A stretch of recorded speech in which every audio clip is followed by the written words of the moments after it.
यह कहानी है एक ऐसी 20 साल की खूबसूरत नौजवान लड़की की जिसकी माँ विधवा होती है। कैसे उस लड़की की काम वासना की प्यास बढ़ जाती है, कैसे वह हर दिन अपनी इस प्यास को बुझाने का प्रयास करती है और फिर कैसे एक दिन एक नौजवान साधु आकर उसकी इस प्यास को बुझाता है। इस कहानी को अंत तक जरूर देखिएगा, मजा आएगा।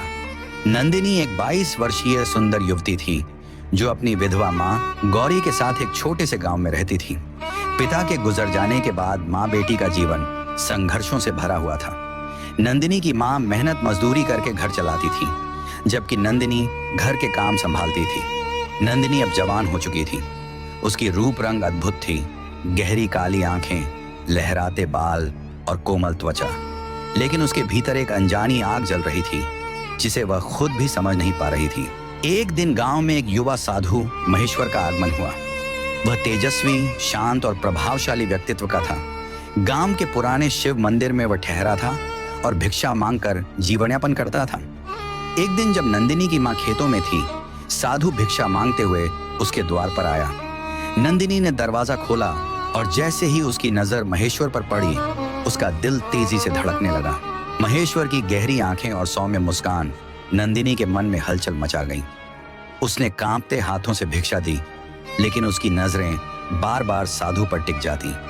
साधु ने बिना किसी मोह के भिक्षा ली और चला गया, लेकिन नंदिनी का मन वहीं अटक गया था। उस रात नंदिनी ने पहली बार किसी पुरुष के बारे में इतना सोचा। उसका दिल बेचैन था और उसका शरीर अजीब सी हलचल महसूस कर रहा था।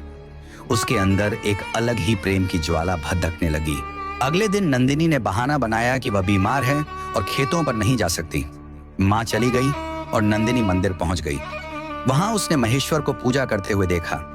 वह बस दूर खड़ी उसे देखती रही। धीरे धीरे वह हर दिन मंदिर जाने लगी।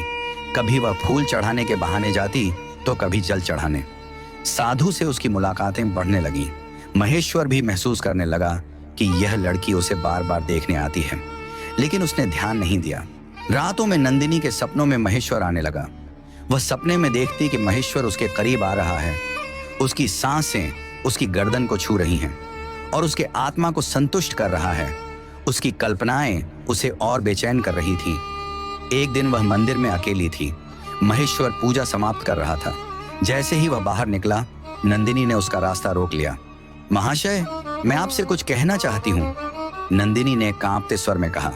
कहो बेटी, महेश्वर ने शांत भाव से उत्तर दिया। मैं आपको चाहने लगी हूँ। मेरा मन, मेरा तन, सब कुछ आपके लिए तड़पता है।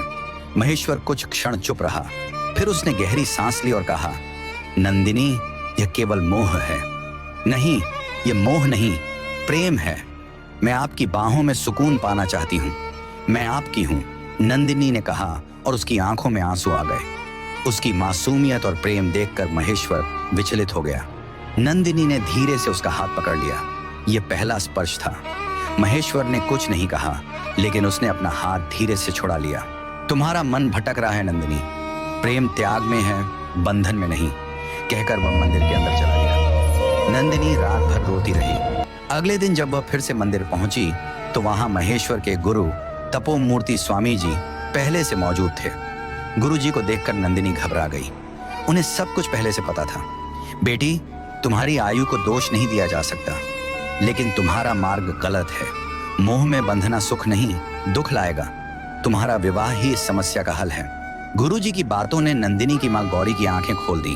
कुछ ही दिनों में नंदिनी का विवाह एक अच्छे युवक से करवा दिया गया। महेश्वर और उसके गुरु ने गांव छोड़ दिया और अपनी साधना के लिए आगे बढ़ गए। नंदिनी अब अपने नए जीवन में खुश थी। यह कहानी हमें यह सिखाती है कि मोह और प्रेम में बहुत अंतर है। सच्चा प्रेम वही है जो आत्मा को शांति और उन्नति की ओर ले जाए। इच्छाओं को नियंत्रित रखना ही असली तपस्या है।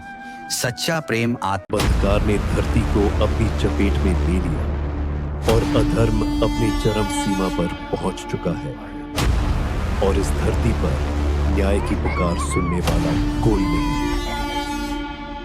लेकिन भविष्यवाणी कहती है, जब जब अन्याय अपनी सीमा पार करेगा, तब अवतरण होगा अंतिम योद्धा का।